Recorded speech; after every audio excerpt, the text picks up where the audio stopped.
What I'll do, I guess, is I'll go ahead and just go through it. I've only got like 14 slides, and then we'll have plenty of time for questions because there'll probably be more questions that I raised and as we go through this. And a lot of this stuff I may answer. So just come on in. Hi, Scott. How you doing? Come on in. We'll get started in just a second here. Just saying, we'll go ahead and go through the slides, and then I'll go ahead and open it up questions. You should have lots of time for this. So I want to welcome you. This is some things out of our trainings and out of some of my books that we do called Secrets of a Dealionaire. This is the OTC Premier Signature Series.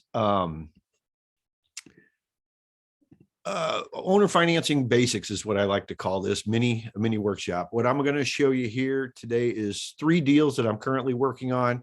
These are not based on theory or anything. These are actual things I can do. These are small deals that anybody can do. And that's why I like to show them to you, because I want to show you stuff you can do and not things you can't do. You know, it's not, a lot of people show things based on theory, but that's not what I do. I'm also going to show you 2 critical things that you must do when designing your deals. And I'm going to show you one strategy that many people use and you can lose. It's not a bad strategy, but just some things to be aware of. And then I'm going to give you one prediction. I don't predict a lot of things, but I'm going to give you one prediction for this year. So, welcome and let's get going here. Let's see. There we go. Okay. Quick disclaimer. I'm not giving you any kind of advice or anything like that. I guess you could just say this is for entertainment purposes only, which is kind of it's not really, but I want you to model this. I mean, and just kind of use this in your own business. If you can pick up a couple nuggets, that's what I want you to do, because I'm here just to show you what I do and what you can do. Just if you don't know who I am, this is just a couple of things that I've done. This is some of the books and some of the programs we put together from the OTC Premier Signature Series. My name's John Lee. I'm not Asian.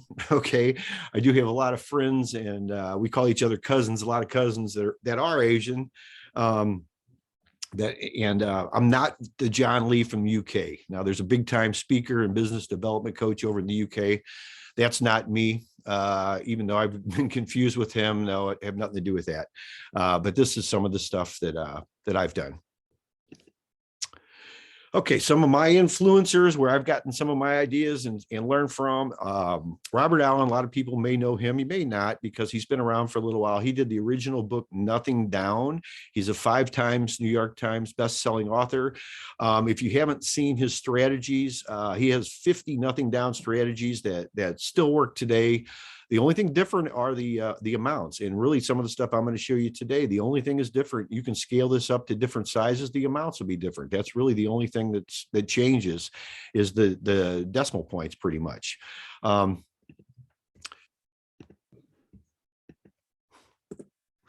one of my big influencers was my mother. She passed away several years ago now. But she always taught me how to leave everyone better than they found you. And I've done that to this day. There's always a bright side to everything, but there's always a way to figure out how everyone can win. I actually got her into real estate later in her life. They had some rental properties early on when I was a child by default, which I know a lot of people can relate to that.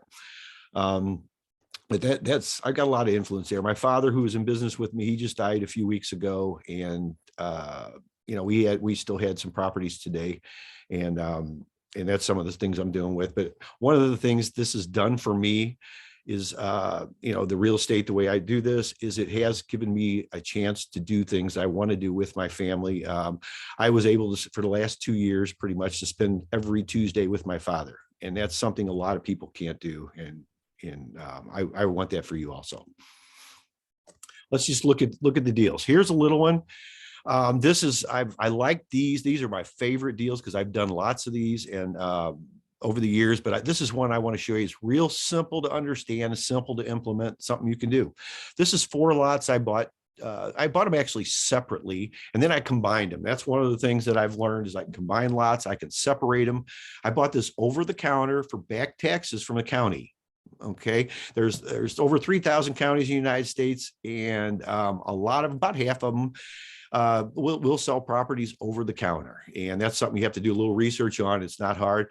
This particular one that I'm showing you here, I paid $42 for one lot, $75 for another, $42 for one, and $15. I had a total of $174 in these properties here. I combined them all into one deal. I sold them for $13,999 at $139 a month, and I do 0% interest. I do simple math. That's just one of the strategies I've learned. I'll talk more about that in a little bit here, but here's just kind of a breakdown of what I did here with this property and what I do with a lot of them. The $13,999 is my sales price. This one here, what I do a lot of times when I advertise it, I just say low down, and I kind of work with them on that, whatever they got. Most of the time people will give you more. This guy wanted to pay the minimum because he has some other things going on. So we agreed on the first month as a down payment, initial deposit. And of course, these are always non-refundable. $139, it left $13,860 and broke down at $139 a month. It's 99 months, over 99 months, 8.3 years. Now I just about a week ago, a little over a week ago, I just bought 11 more properties in this particular area because I know I could get them. This one is stream front. Some of them aren't, but they're really good properties to buy and sell because I could pick these up really inexpensively. Some of the people, what I found too, what you'll find is you get a good customer, a good payer, a good buyer, you can go ahead and get things and they'll continue to buy from you. I've had several people buying these smaller properties that want to keep it going. They get used to it in their budget. Well, things cost more. Like the ones I just bought, I have 4 of them that I'm going to combine. They're probably going to cost $18,999 now is what I'm probably going to sell those for. I haven't really figured it out. How do I come up with those numbers? I just make them up. Whatever sounds good at the time and it sounds, I'm not trying to be funny, but that's exactly how I do them. So that's the little deal. These I've done about 3,000 of these like this. These are great deals. I prefer these. This is as close to passive income as I've ever gotten. I use simple math and I keep it really simple for everybody to understand so we're all on the same page. Short-term gain versus your long-term income. What I'm showing you here today is really long-term income. Most of us getting into the business, we need some short-term gain to begin with, but the long-term income is really what's going to sustain you, what's sustained me anyway in the long run. And that's, this is how I'm able to do what I want with my family and with my personal life. And that's why I'm able to be here right now to show this to you, is because I have this money coming in. Talked about some of my cousins. Here's one of my distant cousins. He's got some really good quotes. He's someone I really like to learn from even today. I know he passed away in 74, but long-term consistency trumps short-term intensity, from Bruce Lee. The other thing that really sticks out that I learned from him that I really like is, I fear not the man who has practiced 10,000 kicks once, but fear the man who has practiced one kick 10,000 times. Consistency. I like to look at it like it's the cookie cutter approach. That's what I used to call it many years ago. And I didn't really know I was creating a system, but that's what I did. I got to where I don't even have to think about this. I could do this stuff in my sleep. I just know I can buy it, how I'm going to sell it, and then collect the money. Okay, that brings us to our first critical thing that you must do in owner financing. First critical element when you're designing your deals. And that is what I call, if you've seen anything I've done, I call it kissers. Keep it simple, really simple. One of the biggest problems I have, pet peeves, I guess, in the real estate business in particular, is there's a lot of people that like to complicate it, make it confusing and costly. None of those things need to exist. They don't exist in my world. If they do, I don't do business with those people. Okay, that's just how it is. And the people that buy from me, my buyers, my customers, it's the same way. Everybody appreciates it. And my forms are about as simple as they get. Need simple documents to run your business. One of the first courses I ever took many years ago, I paid $18,000 for. It was to find out a website where I could find these properties for back taxes. Nowadays, it's a lot easier. But the other thing was for the forms and the documents, because I didn't know what to do. I was in the mortgage business for years and I still didn't know what to do as far as that goes. Well, most of these documents are extremely complicated. Right here, this is what I use to the properties I just, the property I just showed you, those little properties. This is I use a contract for deed. Now I call it an agreement. I don't call it a contract. I have them authorize the agreement because your mom and you used to probably hear, don't sign the contract till you have somebody look at it. Well, I don't have them sign a contract. I have them authorize the agreement. What is that? They're signing the contract. Same thing, but this is just a different way of saying it.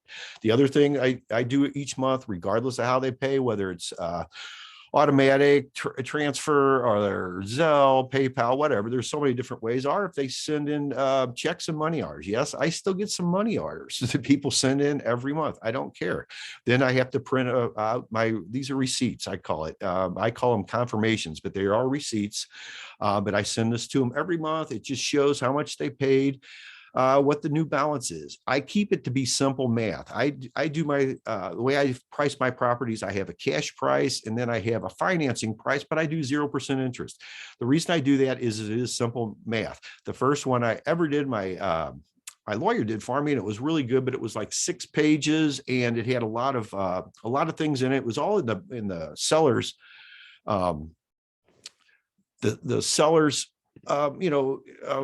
benefit, but one of the problems was the guy I sold the first property to, at 6.5% interest. He had open heart surgery a couple times during the term. Well, he went like 3 and 4 months without making payments. He caught him up because he had a military pension, but I wasn't going to kick him out. And I still don't do that, even though it says after 3 months that they voluntarily give the property back. They waive everything because everything is non-refundable, but I didn't do that. So that's one of the very valuable things that I learned, is to just make the price maybe 3 times more than you would, just like it's interest, but just have it with 0%, and it keeps everybody on the same page. So the first critical element in owner financing is kissers. Keep it simple, really simple. Okay, I want to show you this. The next deal I did, this is another smaller one, maybe up a little step from the first ones I showed you here. This is a 4-bedroom, 2-bath. This is in kind of a rural property. We originally paid right at $55,000 for this. Fix up cost, this one was pretty, needs some work. Okay, it was about $28,000 we put into this. Now over the years, you'll see I added $24,000 repairs. This is a great rental over many years. We also had taxes, insurance, of course, but it ranged, because it was rural, between about $650, $695. We always had good renters, but you see the extra $24,000 I added. That was because every few years when the renter would move out, there's something else to do. Okay.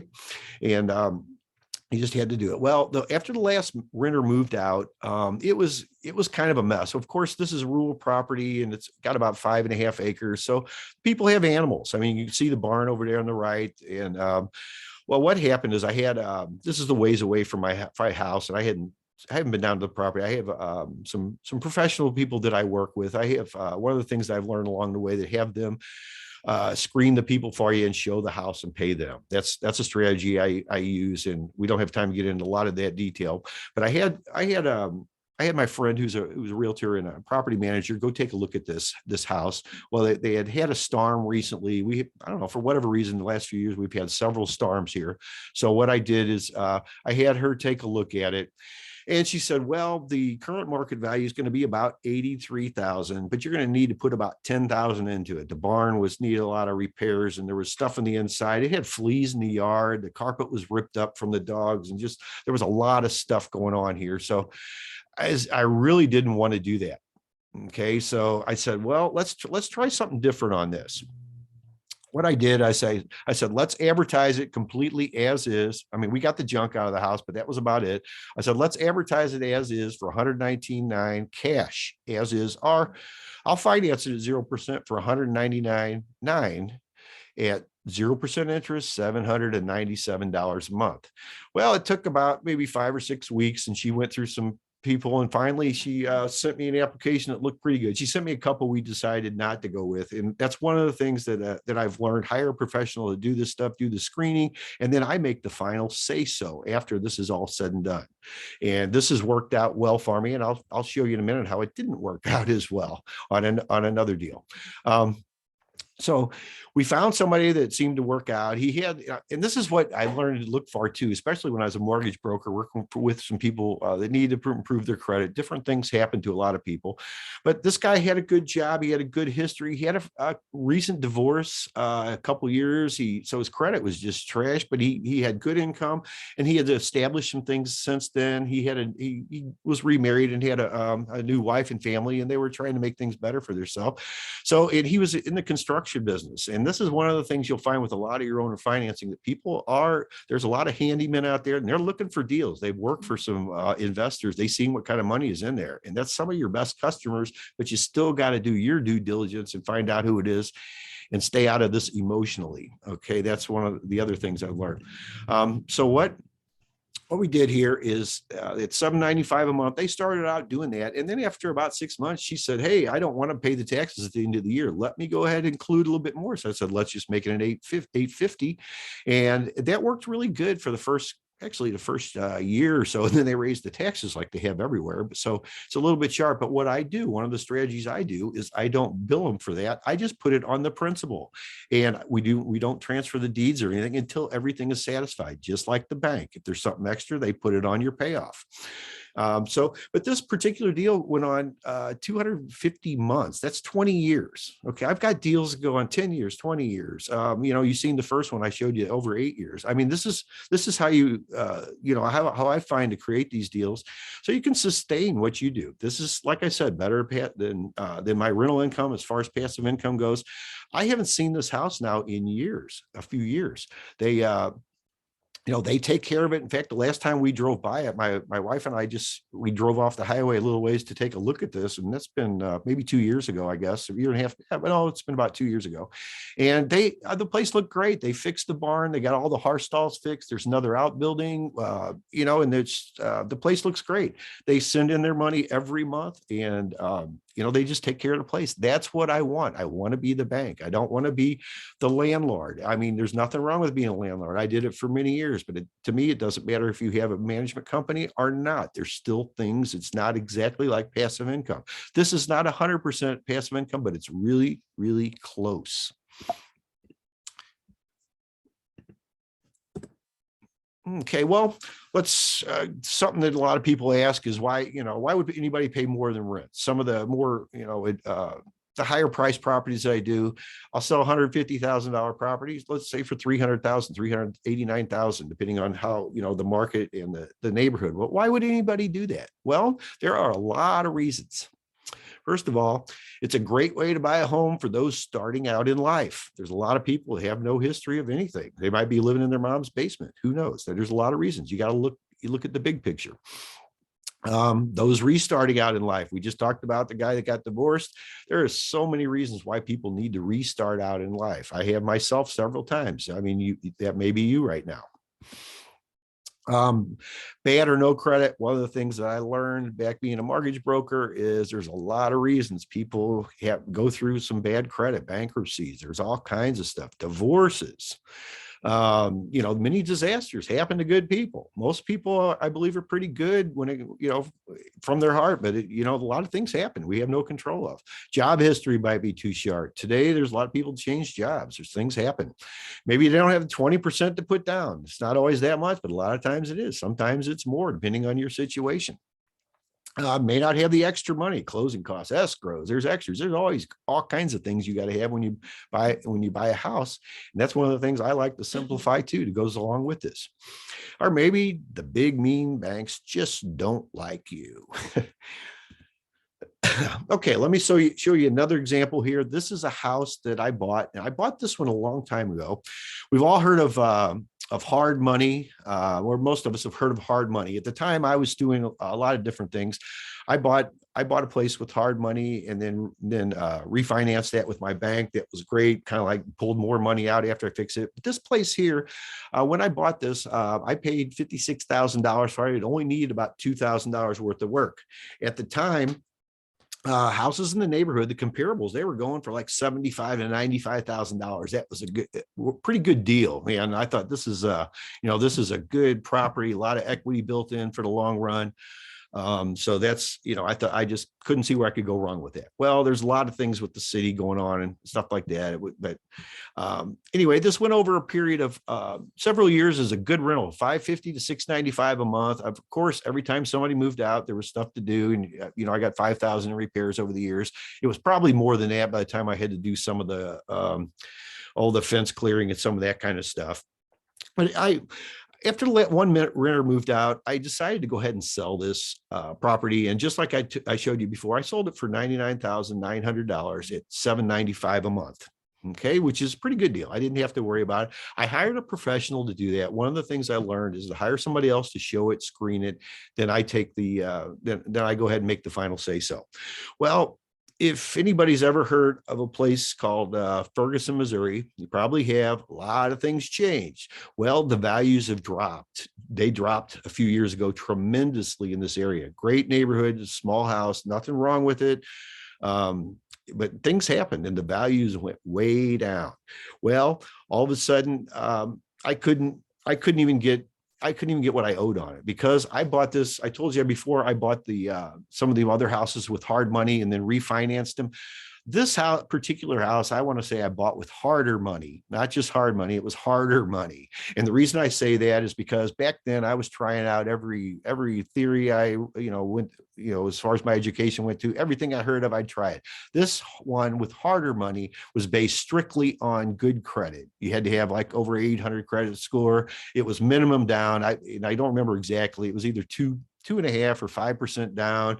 And it was there was all kinds of things going on with this. And it made sense. I thought, yeah, I can do this. I'll try everything. Well, when the values went down on this house, I couldn't even refinance that. A lot of people go in there and increase the values. I couldn't do it because the neighborhood did not support it. Well, I had it sold at the time though, for $795 a month. So I wasn't real worried about that, even though I tried to refinance it. Well, the guy's mother who was there had passed away. This guy was great. Didn't cause any problems, paid everything like he was supposed to, took care of the house. I think I drove by one time in the couple of years that he was there. But his mother, he had several siblings, and his mother lived down in one of the islands. I believe it was either Puerto Rico or Haiti. I can't remember now. But so he had to go take care of them. So he said, and he gave me a big notice. He said he had to leave, and let me show you how he left the house. This is the garage here. This is the bathroom, which it didn't look even this nice when he moved in. The kitchen was beautiful. He put in all new appliances in this house, even new floors. I mean, he took care of this place, and he didn't want to leave. This was his house, and that's what I want as owners. I don't want the people that are going to, rent to own or any of that kind of stuff. I want home owners, and that's what I'm looking for. And this is the way he left it. I've never had a rental property left like this. I mean, you could have ate off the floor. This is how I first found it. I had to take the pictures when I walked in there. Well, I said, okay, well, I'll do this again. I'll sell it. Well, one of the things that I couldn't find the person that I had that was doing all my screening and showing the house, they had left. Actually, they became an investor, and he wasn't doing that anymore. So I looked around. I could not find one at the time. And I said, well, I've done this 100 times by myself. I could do it again. Well, I broke one of my own rules, and I will not do that again because I look at things a little differently. I showed it to 3 or 4 people, and a lady filled out an application, thought it was good. She looked okay. Then she kept being real persistent. And so something didn't look right. And the more I looked at it, I didn't feel good about it. So I decided not to rent to her, or not to sell to her. I was going to sell it to her. And she had some stuff in her past. She'd sued landlord, and there's some other stuff. And the deeper I looked at this, the more I didn't like it. Well, all of a sudden, a couple weeks went by, and I went over, And there was some vandalism on this house. It went from looking as good as that to where somebody, it just, there was, the ceiling was falling in, and this roof wasn't very old. It just, I didn't, it was very odd. So I had a couple of roofers look at it. And this is the floor right here. You can see on the wall where the water had come down, because it was like it was coming up in the fall right before winter time, and there was some rainy time, and this was very odd. So I had some roofers look at it, and they said they hadn't seen anything like this. It looked like somebody had poked a hole in this with a hammer or an axe or something. I've never seen anything like it either. And it was going to be about almost $6,000 to fix this. So I called the insurance company, and I rarely turn in claims unless they're really something, because claims just makes the insurance on all your properties go up. That's another story. But so because a lot of times I'll eat a few $1,000s, but I thought, well, let's just let them take a look at it. Well, the insurance company said, well, with the kind of damage, this is really odd too. They said, we're going to cover only a portion. After you send us the paid receipts for getting the roof fixed and all the damage in here, we will give you $900. It was like $900 and some change. I said, well, that ain't no good deal. So what did I do? I had to come up with a plan B. And that's one of the things that I've learned along the way. Just become a problem solver, and that makes everything work smoothly. So what I did is I went ahead and put it up for sale again, because I was getting offers. I had a couple people look. I was getting offers at $20,000 to $25,000 on this house. That was even after we cleaned it up a little bit. Well, I still owed like $40,000 on this with my harder money loan that I had taken out several years earlier. So that wasn't going to make any sense. I was not going to pay somebody $20,000 to take this house, because there's still ways to do it. But on the other hand, I did not want to put another $5,000 or even more than that, $10,000 into this, because that's just my experience. Once you start digging with it, if they tell you 5,000, it's probably going to be 7 or 8, who knows. Anyway, so what I did is I sold this as is, same price I did several years earlier, for $99,900. This time only $600 a month. They pay the taxes, the insurance, but they paid all the fix up completely. They've put on they fixed the roof. They fixed all the walls, completely redid this house, and it's in good shape. And I'm not getting as much I could get now. I could probably get in today's dollars, $850, $900 for this little house and rent, but it doesn't make any difference. This goes on for 11 years that they're paying me on this at 0% interest.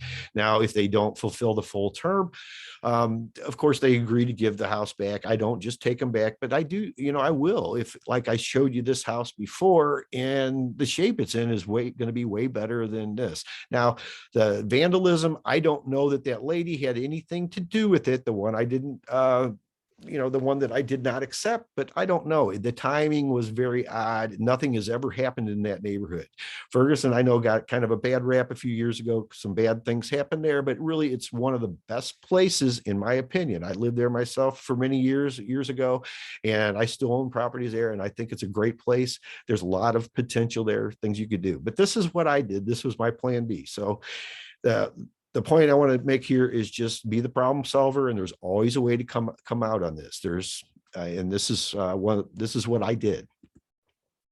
Okay, that brings us up to our second critical element in owner financing. And that is when you're designing your deals. Your agreements, we talked about that, which are the contracts, but they're your agreements, your terms, you're writing your ads, your marketing, how you, what you put out there into the market, and the way you advertise your properties, and even collecting your money. You need to make it to where everyone benefits and everyone wins. In negotiations, I've seen this so much over the years, where some people think that somebody has to lose for somebody else to win. No, it doesn't have to be that way. You can always make what I call a win-win-win situation. The person wins that you're taking the property from. You win because you have to make money on it, and then you're solving the problem. Somebody else wins, in this case, by being able to buy something maybe they couldn't easily somewhere else. So that is our second critical element. Owner financing is win-win-win. Now it brings us up to one strategy that many use and you can lose. And I've lost some money on some of these. I just showed you where some of the harder money, some of them work real good, some of them don't. You can get stuck because what happens is sometimes the markets change. There's a lot of things that change. And this is something that I thought I invented 20 years ago or 18 years ago, whatever, when I first started doing this. But I found out it's a strategy that's been going on as long as financing's been around pretty much, and there's been investors around, and there's nothing wrong with it. Be alert for what it is. And that's the Burr method. And what that is, and a lot of people, you hear a lot of that today. One of the things I want you to be cautious of, though, is a lot of people that are teaching these methods, they have not been through what I call the ice ages. And that is when the markets change, because sometimes it's best just to outlast the market. Like that one I showed you in Ferguson, I had to pretty much outlast the market. Now today it's turned out okay, but there's many times if you can't handle what happens if the market goes down, then you just need to be aware of that, because you can I've seen people go belly up, using it. Just be aware. And the Burr method, what it is you buy a property, you get it at wholesale, you rehab it, get it ready, you rent it, and then you refinance it. I've done that a lot with good success. I've done it. My best success is when I sold the properties, though, in a short period of time and didn't hold on to them. Then you repeat the process.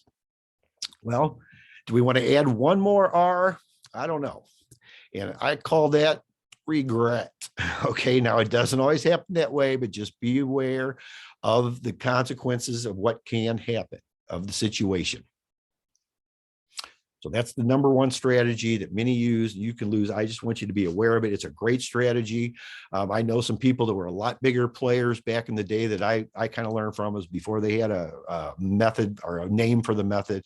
Really nothing is new, though. I'll tell you, even they talk about Airbnbs today. All that, that we had those 2,000 years ago, they were just boarding houses. It's pretty much the same thing.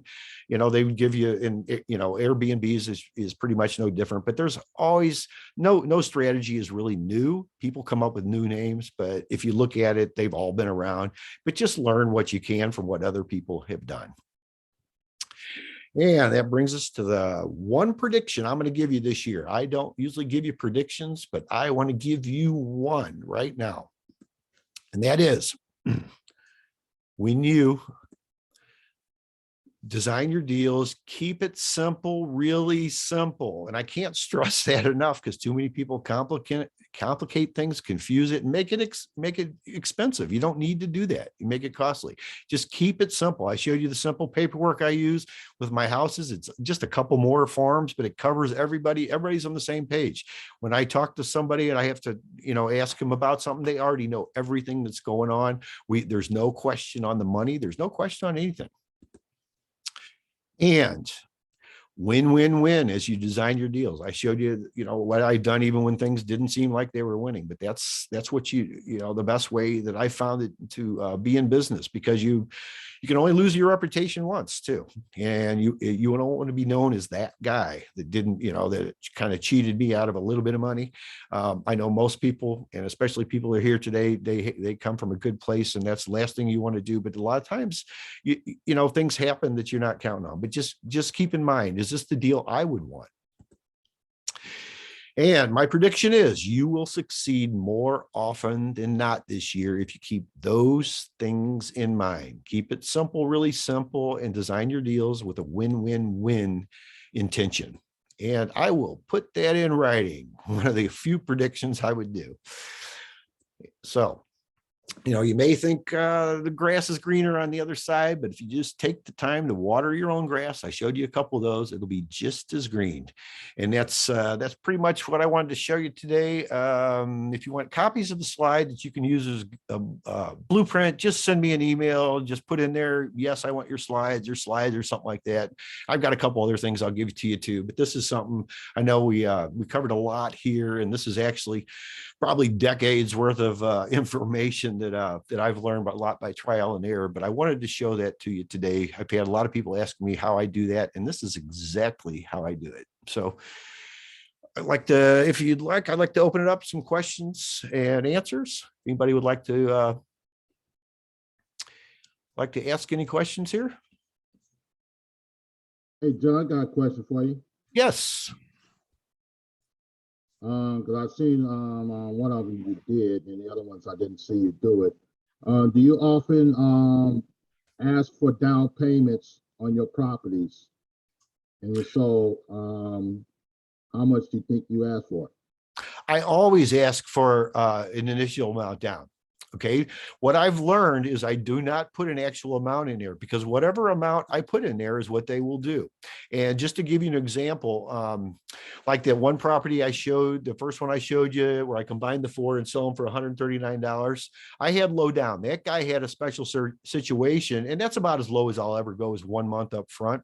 But most people in those situations will usually give you $500. If I put in, I want 200 down or 500 down, that's what I'll get. But a lot of times they will give you a couple thousand, 5,000, it's whatever they have to work with.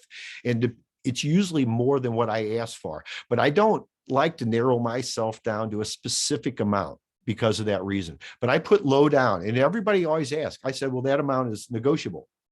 You know, it's whatever. And what did you have in mind? And if it's too low, what I might do is I'll say, I'll get back with you. Let me check with my partners, or let me check with the board. I use that a lot too, because I'm not the only one in my company. And then I'll get back with them and say, well, that's about what we were looking for. Maybe that's not enough. Maybe I want to do a little bit more due diligence on the person and see really if they can do a lower amount, because some of the houses you do want a little bit more down. But really, my main objective here is not the amount down. It's what I can get for many, many years, because that's the whole idea with this. And also, I want them to take care of the property. I don't want to have the headaches with the city. Like I showed you that one in Ferguson. The city of Ferguson really is pretty good to work with. Some of the people have been around there many years. I got to know them personally. They're pretty good to work with, but they still find stuff. They find stuff on your fence you got to trim. If they just happen to do a drive-by, which they do, and they see the neighbor's growth on your fence, you may have to do that. That's going to cost you money. Now they're going to the homeowner. The city officials seem to look at it a little differently too, because they'll go to the homeowner once they know that they're buying the house. And I give them my paperwork. I give them copies of everything so they know it. They don't come back to me for that. But the amount down, that's whatever you decide, Eric.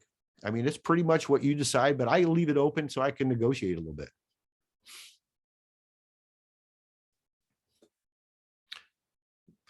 Did that answer your question? Yeah. Well, actually, I got one more question for you. Sure. As far as the properties, what with this, do you actually ask for? Do you have to use a attorney? And reason why I'm asking, let's say somewhere down the line, the people are paying you money and they don't want to pay no more. Do you ever have a problem like getting them out, or situation like that? I have never had a problem. It says right in my paperwork you've seen my little contract, you know it, because I know you have a copy of it, but I have right in my paperwork, if after 3 months of non-payment, you agree to give it back to me. No questions asked. There's nothing to it.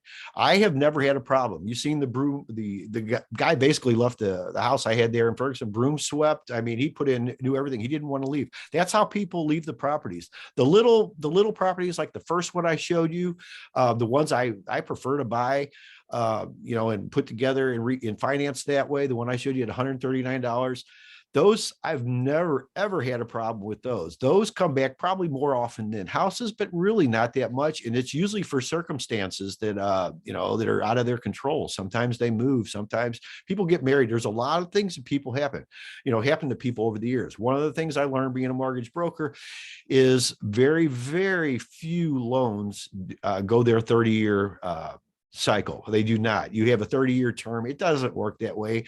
Here's the nation average. I don't know what it is today, but back when I was in the business full time, it was a 30-year mortgage lasted about 5 to 7 years. Now, one of the things that I do with my properties, Eric, is I give them the option of either going back to my original cash price, or I will give them 10% off of the balance. I have no prepayment penalty. So let's say they owe me 100,000 and something happens, they want to move out. Well, they can pay me 90,000 and I will help them any way I can. I'll help them sell the property. Most of the time, even with the higher way I finance them, depending on the way the markets go, they're usually worth way more, because if you take an 8.5% mortgage over a 30-year period, you're paying about 2.5 times what you paid for the property anyway. So it's really not that far out of line. And people go off of payments is what they do. So as far as getting people out, no, I don't really have a problem because of the way I do it. I don't just take anybody in to begin with. And that's I think key right there. I have about 7 different things that I do when I'm doing my houses, which each one could be a whole session on that. But I wanted to show you some basics today, but I don't have a problem with my my properties at all. Okay.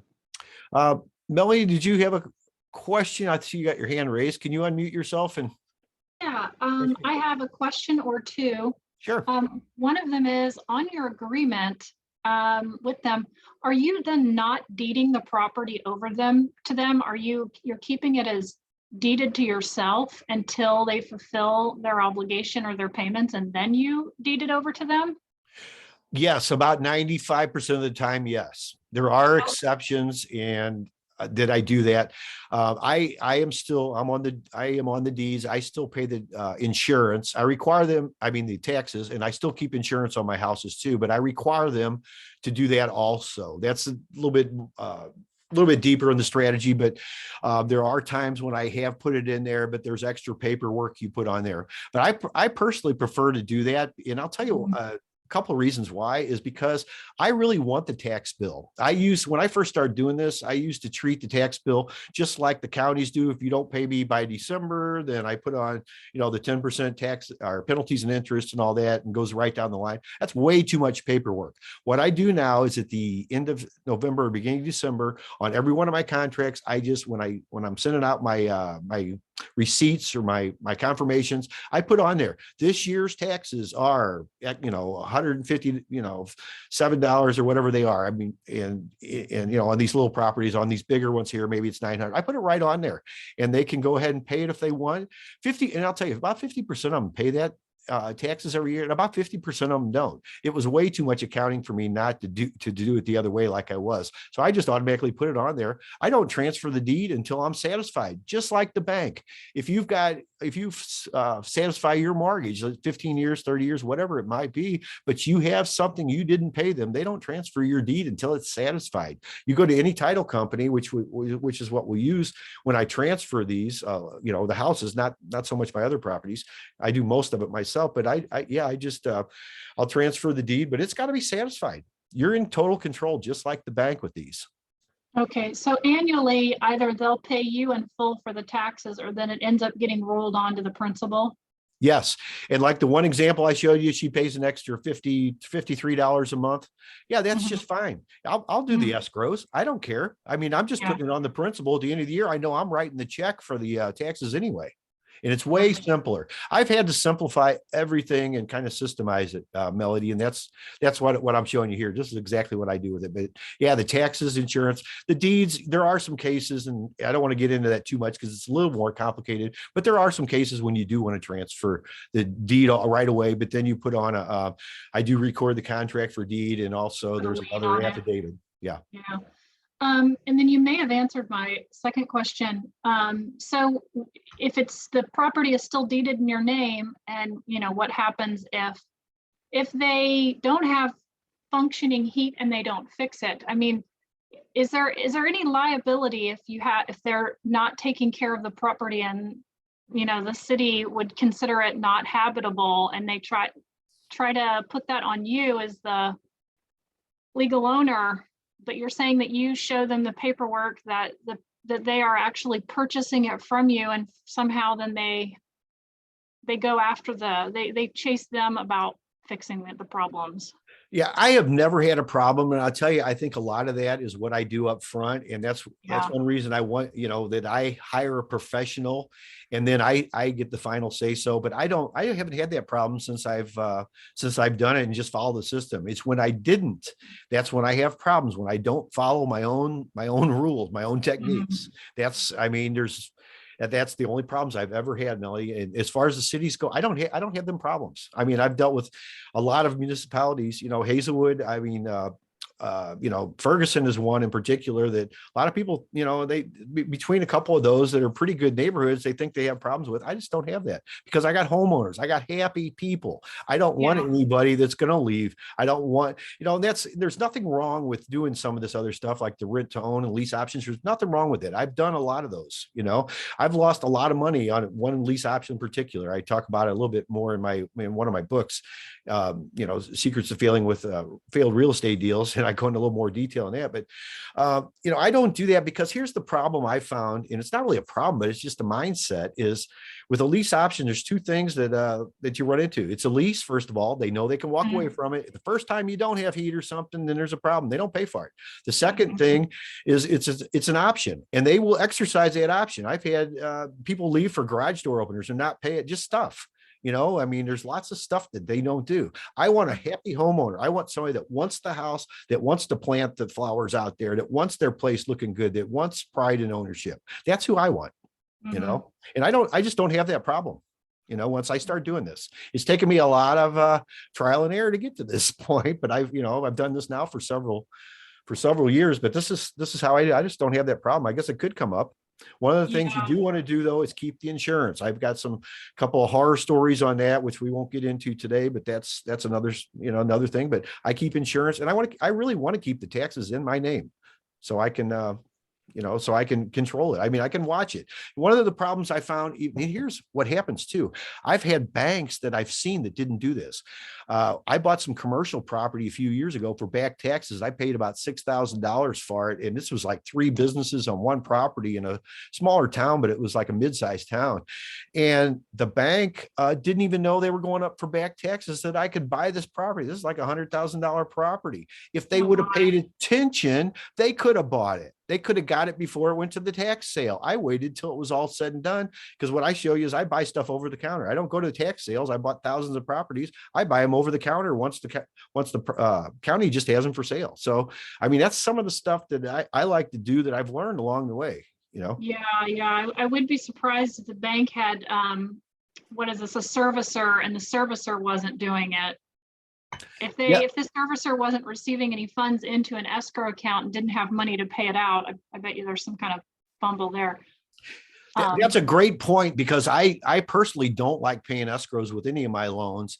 And I know the banks love it, but I love it too. I showed you there where they were paying me. I don't have to really keep track of that. The way I do this, the way I do my financing, I just put it on what they've paid towards the principal. And then at the end of the year, just put the taxes on there.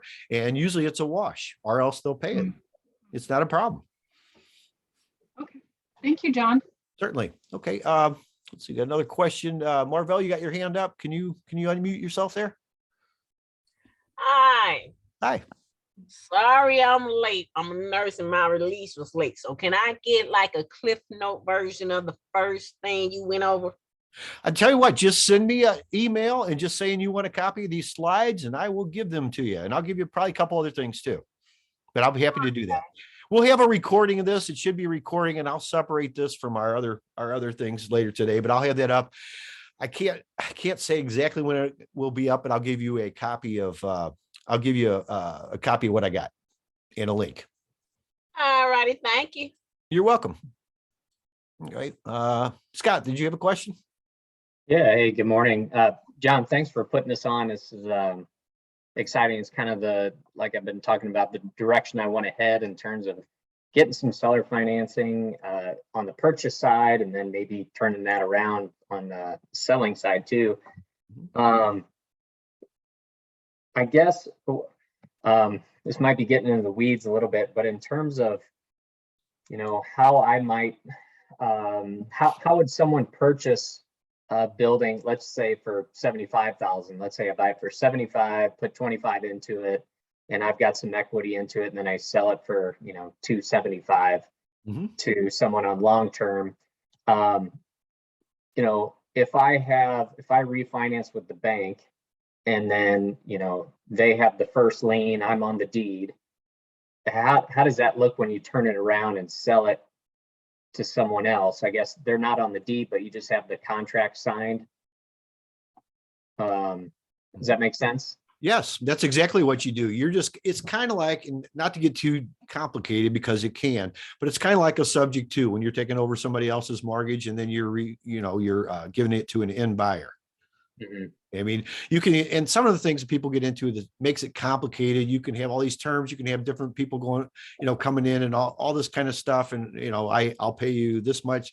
I mean, that gets into some owner financing because there's like, I got like 10 different ways, even when the markets turn and houses are upside down, you can do this with. Let's say that with your example, Scott, that you do borrow the money. Let's say you take out of your example, you'd have 100,000 there. You bought it for 75, you put 25 into it. Let's say it's worth 200,000 now and you borrow out 80%, which would be 160,000 roughly, and maybe use that money for something else, which is a good strategy, get all your money back. I've done that many times.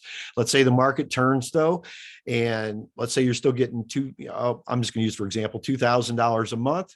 Well, the payments usually stay the same. It's the values and the equity that changes when that happens. You've always heard, a lot of us have heard, I've heard it ever since I've been around, that you make your money when you buy the properties. Well, yeah, I guess that can be true, but equity sitting in a house isn't paying my bills every month. That's not paying me to go to the grocery store. That's not paying me to take off the time so I could go spend with my father every Tuesday who had advanced dementia. I mean, that's what it's not doing. It looks good on paper. I mean, I've been a millionaire several times on paper. That wasn't money in my bank account. Then again, that it does happen. It comes and goes. But yeah, you can do that. I've never had a problem with the bank. A lot of people talk about due on sale clauses too. As long as you're making the payments, I have never, and I've been in the mortgage business a lot of years too, before I even started doing this, I've never had a problem with that. So does that answer your question, Scott? Yeah. I guess the confusion initially was I assumed that you just deeded the property over once you get the down payment and all that. And that's where I got tricked up on how can you refinance in that situation? But if you're on the deed, then you can. So another kind of question, if I'm gonna, buy a house from you on, you're gonna sell it to me on financing, I fix it up and then I sell it to someone else on financing. Let's say that you have a 5-year balloon, and I guess in that case, then I refinance, cash out refi, pay you out, and then I have bank financing in that case, right? I'm understanding that, right? Same concept. Yes, you'll have, by keeping it, and that's a great point, Scott, because by keeping it in your name, you have a lot more choices. There's been a few instances where I've done it the other way, and I don't want to get too much into that because that gets a little more confusing. And there are times when you'll want to do that, but most of the time I found, and I'd say overnight, actually probably 99% of the time, it's best to keep it in your own name just for that very reason right there. Because you can refinance it. You got total control of everything. The example like I used with the bank, when I bought the properties, the commercial properties, it's because they weren't paying attention. Well, a lot of times people teaching you, tax deeds and tax liens, they'll say that everything's wiped out. That's not necessarily true. You may have to do a quiet title, and that's another whole thing to get into. There's a lot of strategies you can use this on, but yeah, I like keeping it in my own name. Yeah, this sounds like a lot more, secure, and you've got a lot more flexibility. And I guess along the same line, if a lot of people that might buy on seller financing as an investor to then make the cash flow, like they're buying for the monthly cash flow. If the person you're buying, I guess that's a similar question. I kind of lost my question there, but I guess some people say it doesn't matter what that purchase price is as the investor, because you're making the monthly cash flow. But if you have to get rid of the property, how would that original seller, let's say I bought it for $1 million, it's really only worth 200,000, but the monthly cash flow makes sense for me. And then at the end of the day, it's like, okay, I need to get rid of this. How do you pay somebody $1 million, or how does that work? Well, that depends on how your deal is set up with them. You're kind of talking about a sandwich deal right now, which is a little different than you buying from the bank directly and selling them like we're talking about here. There's a lot of ways to do that. That gets kind of deep. You probably, unless you want to pull the money out of your excuse me, out of your pocket, you're probably not going to satisfy 800,000 real quickly like that. Right. Unless you can find somebody that just really wants that house and really wants to put a lot of money into it. That's another whole situation. One of the things you look at, Scott, is every situation is a little bit different. You know, I talk about using the cookie cutter approach, which I do in a lot of these, but you have to have some variation in some of that too. The deal has to make sense. Cash flow on a monthly basis is that's what most of us are doing this far. That's why I'm showing you this, because owner financing, this is not something you're going to make a quick couple of dollars on and then move on. I think you need to have both, but I think to be sustainable in the business in the long run, at least for me, has been the owner financing and not being the landlord, even though there's nothing wrong with it. This is the way to do it. Being a landlord, like the house I showed you in Ferguson, yeah, I could continue to rent that. I could have anyway, and continue to deal with the city, do the fix up. And it's constant fix up with a rental property. I mean, it's good as it sounds. You have somebody move out, there's always something to do. Sometimes it's more expensive than others, but at the end of the day, they're still a renter and you're still a landlord. Nothing wrong with that. It's just, it's a mindset. I want buyers. And I just get better people. And the amount owed people, why would somebody pay me $100,000 for a house that wasn't even going to sell for, maybe $30,000 at the time? It's because they look at payments and they want to be a homeowner. They want to live in that neighborhood. One of the things I found along the decades that I've been doing this is somebody wants to live in every neighborhood. And it doesn't matter what my opinion of the neighborhood is. A lot of people say stay out of the war zones and stuff like that. I don't think so. I think some of the most money I've ever made have been in some of these places that were some of the toughest neighborhoods. Some of the neighborhoods I wouldn't go into after noon. And I mean, 12 o'clock noon. And I've had lots of vandalism. We've had lots of stuff stolen and stuff. But there's ways to deal with it. And if you get homeowners, they're going to take care of take care of the house, take care of the neighborhood. So that's how I deal with it. Yeah, that's awesome. Thanks for doing this. I look forward to part 2. Okay. Well, we'll look at doing some more things.